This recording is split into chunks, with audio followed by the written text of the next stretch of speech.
এক বিরাট ফাঁদ থেকে বের হতে পারলেন আমিরে জামাত, বাংলাদেশ জামাত ইসলামীর আমির ডাক্তার শফিকুর রহমান, যিনি প্রধান বিরোধী দলীয় নেতা। আল্লাহর কাছে হাজার শুকরিয়া, এই জামাতকে এক মহাধ্বংসের হাত থেকে বাঁচানো গেছে। কিন্তু এর দায় জামাতের বর্তমান আমির ডাক্তার শফিকুর রহমান এড়াতে পারে না, এর দায় পুরোটাই তার। দর্শক, এক বিশ্ব বাটপাড়ায় ফাঁদে পড়েছিলেন আমিরে জামাত। আমরা সতর্ক করেছি, উল্টো আমাদেরকে সতর্ক করেছেন।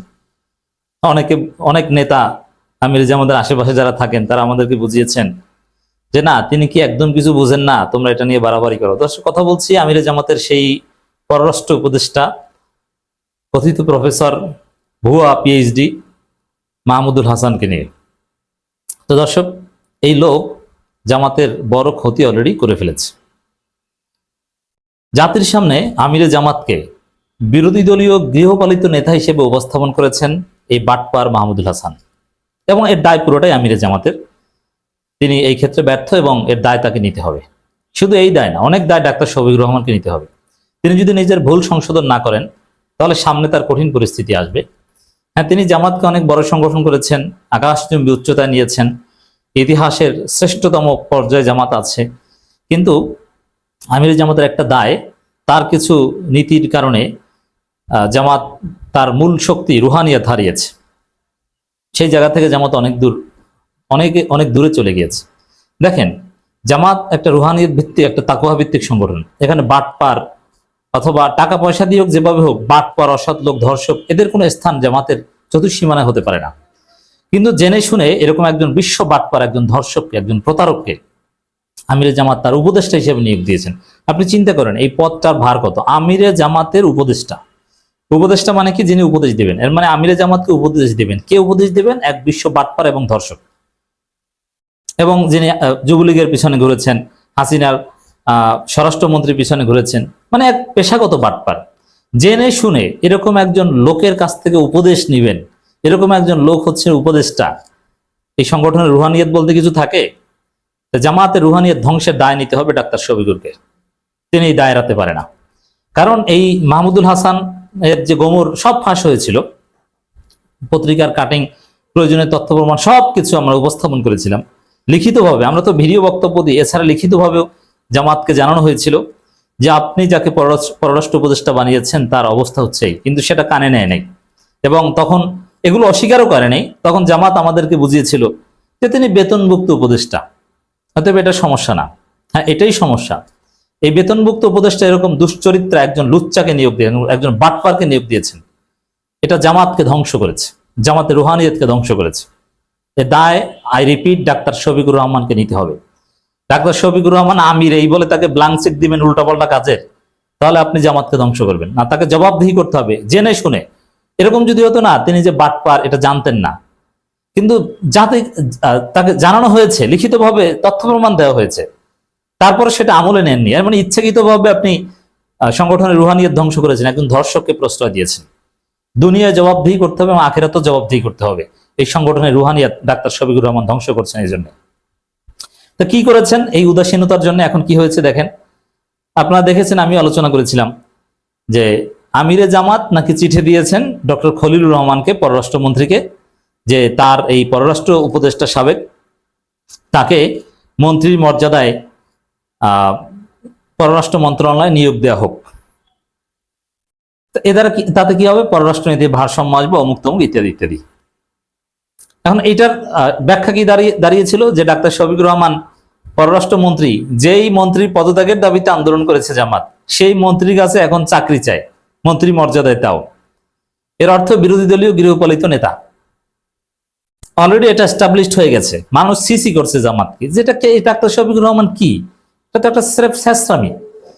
যে খলিলের পদত্যাগের দাবিতে জামাত বিক্ষোভ করলো, তাকে গ্রেপ্তারের দাবি করলো, এখন তার কাছে চাকরি চায়, সুপারিশ করে, এটা কোনো কথা?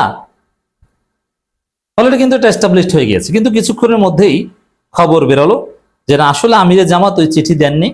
আমিরে জামাতের সেই বিশ্ববিখ্যাত বাটপার, অনেক গারল জামাতিদের প্রিয় পাত্র এই মাহমুদুল হাসান, এই ভুয়া প্রফেসর, ভুয়া পিএইচডি মাহমুদুল হাসান। এখনো কিছু জামাতের গরু ছাগল মার্কা গারল আছে, এরা বলে যে এর নাকি অনেক লিঙ্ক লোবিং আছে, এ পররাষ্ট্রনীতিতে বাল করছে, সাল করছে, এগুলো এই গরুগুলো কিচ্ছু জানে না, এ কিচ্ছু করতে পারেনি, এ পুরো বাটপারি করে নিজের আঁকড়ে কুচিয়েছে। এর কোনো লিঙ্ক লবিং এর কিচ্ছু নাই। এটা সব সাবেক শিবিরদের বা অটো জামাত যে অটো ফোকাস পেয়েছে। এখানে আওয়ামী লীগ নাই, এখানে বাংলাদেশের দল জামাত এবং বিএনপি, সেখানে জামাত তো গুরুত্ব পাবেই। এগুলোর ফাও ক্রেডিট নেই। ওই যে একটা কথা আছে না, হুরে বগ মারে কবিরাজের কেরামতি বাড়ে।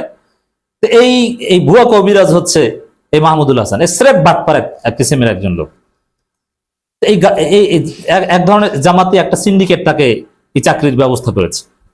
এখন দেখেন কি ডুবিয়েছে। ভাগ্য ভালো আল্লাহ জামাতকে ক্ষমতায় আনেনি, জামাতকে ক্ষমতায় আনলে এই বাটপার গুলো জামাতকে ডুবাতো। এখন তাহলে কি ঘটনা হচ্ছে যে আমিরে জামাত ডক্টর খলিলুর রহমানের কাছে কোনো চিঠি দেন নাই, তবে চিঠি দেওয়া হয়েছে এটা ঠিক, সেটা আমিরে জামাতের নামে দেওয়া হয়েছে এটাও ঠিক, কিন্তু সে চিঠি দিয়েছেন সে বাটপার মাহমুদুল হাসান। তা মাহমুদুল হাসান তার নাম মাহমুদুল হাসান না কোন কি জানো আর কি। তো এই বাটপার চিঠি দিয়েছেন। তবে আমিরে জামাতের সাথে নাকি আলোচনা করেছিলেন, তবে মন্ত্রী মর্যাদায় চাকরি এতে নাকি আমিরে জামাত সম্মতি দেন নাই। কিন্তু ঠিক আছে, একটা চাকরি দরকার, এই জন্য আমিরে জামাত যাতে সুপারিশ করে, এই সুপারিশে নাকি রাজি হয়েছিলেন। জাস্ট ওই মৌখিক সম্মতিকে কাজে লাগিয়ে লিখিত চিঠি দিয়েছেন এই মাহমুদুল হাসান ডক্টর খলিলুর রহমানের কাছে, আর পুরো জামাত ডুবলো তাতে। মানে ঘটনা হচ্ছে তার চাকরি দরকার, যেহেতু আমিরে জামাতের ওই পদে তাকে রাখবেন না, চাকরি দরকার, যে চাকরির জন্য আমিরে জামাত সুপারিশ করতে চেয়েছিলেন। এই হচ্ছে ঘটনা। আর এটাকে কি বানিয়েছে দেখেছেন, আর মিডিয়া কিভাবে জামাতের বিরুদ্ধে খেলে দিল। তো এই যে পুরো পরিস্থিতি, মিডিয়া জামাতের বিরুদ্ধে খেলে দিল, এর পুরো দায় ডাক্তার শফিকুর রহমানকে নিতে হবে। এটা জেনে শুনে ডাক্তার শফিকুর রহমান এই ভণ্ডামিটা করলেন। এবং এটা কিছু মানুষের আছে না, কিছু ঘাটতারামি, যে প্রমাণিত সত্য কিন্তু সরাবেন না বা সিন্ডিকেটের কবলে পড়েছে, এটা ডাক্তার শফিকুর রহমান জেনে শুনে করেছেন। তো এই দায় থেকে তিনি মুক্ত হতে পারেন না। দুনিয়ায় যদি আমিরি ক্ষমতা ব্যবহার করে পার পান, আল্লাহর কাছে আপনি এর জবাব দিতে পারবেন না। আপনি একজন ধর্ষককে আমিরে জামাতের মতো একটা মহান পদের উপদেষ্টা বানিয়েছেন, আল্লাহর কাছে আপনাকে জবাবদিহি করতে হবে। আমি জাস্ট এতটুকু বললাম। তাকওয়া থাকলে আপনি আল্লাহর কাছে ক্ষমা চান এবং আমাদের কাছে ক্ষমা চান। অনেকে বলেছিলেন আমাদের কাছে যে হ্যাঁ, আমিরে জামাতের উপদেষ্টার বিরুদ্ধে আপনারা এই বলেন, গালাগালি করেন, আমিরে জামাতের চাইতে বেশি বুঝেন, তার পছন্দ অপছন্দ তার চাইতে বেশি বুঝেন। এখন দেখেছেন বেশি বুঝি না বুঝি? অবশ্যই বেশি বুঝি, কারণ এই যে বাটপার এটা আমরা আগেই বুঝেছিলাম, আর এখন আমিরে জামাত বুঝছেন এটা। তো যখন বুঝতে পারছেন তখন তাকে উপদেষ্টা পদ থেকে সরিয়ে দিয়েছেন। সরিয়ে দিয়ে ব্যারিস্টার মীর আহমদ বিন কাসেম এমপি তাকে পররাষ্ট্র উপদেষ্টা পদে নিয়োগ দিয়েছেন। তার মধ্যে কিন্তু ঘটনা ঘটে গিয়েছে, টের পেয়েছে, এখন তাকে সরিয়ে দিয়েছেন।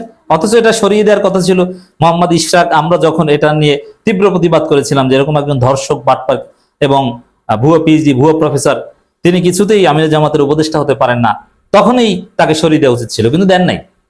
2 দিন প্রতারণা করেছিলেন। কি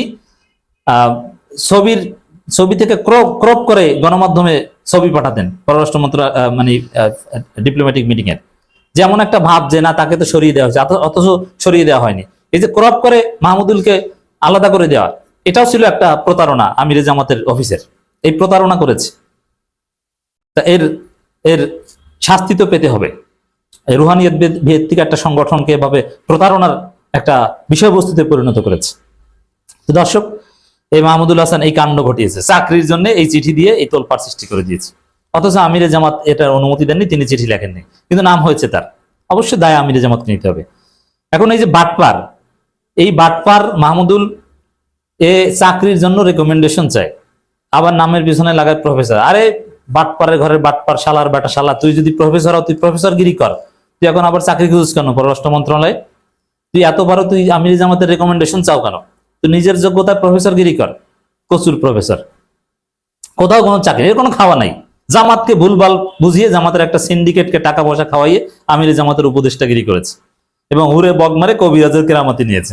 আসলে বাটপার কিছুই না, বুঝতে পারছেন? তা আমরা যারা সমালোচনা করি, এটা জামাতের জন্য যে ব্লেজিং, এটা যে রহমত, দেরিতে হলেও অনেকে আশা করি বুঝতে পারছেন। তো দর্শক, যে ক্ষতি করেছে এটা অপূরণীয়। অলরেডি জামাত অনেকটা গৃহপালিত বিরোধী দল সুলভ একটা ট্যাগ পেয়ে গিয়েছে এবং মিডিয়া অসাধারণভাবে এটা খেলে দিয়েছে। এবং দেখেন, আমিরে জামাতের দায় কেন নিতে হবে তার আরেকটা যুক্তি দিয়ে শেষ করছি। এই বাটপারকে আমিরে জামাত সরিয়ে দিয়েছেন, নতুন একজন পররাষ্ট্র উপদেষ্টা নিয়োগ করেছেন, এটা গোপন করা হয়েছিল।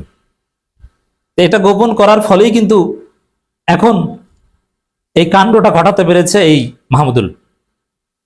যদিও গোপনে পররাষ্ট্র সচিবকে জানানো হয়েছিল যে আমার উপদেষ্টা কিন্তু এই লোক এখন আর নাই, এটা পররাষ্ট্র সচিবকে জানানো হয়েছিল, ইটস ট্রু। কিন্তু গোপনে কেন? এই গোপন গোপন খেলা বাদ দেন।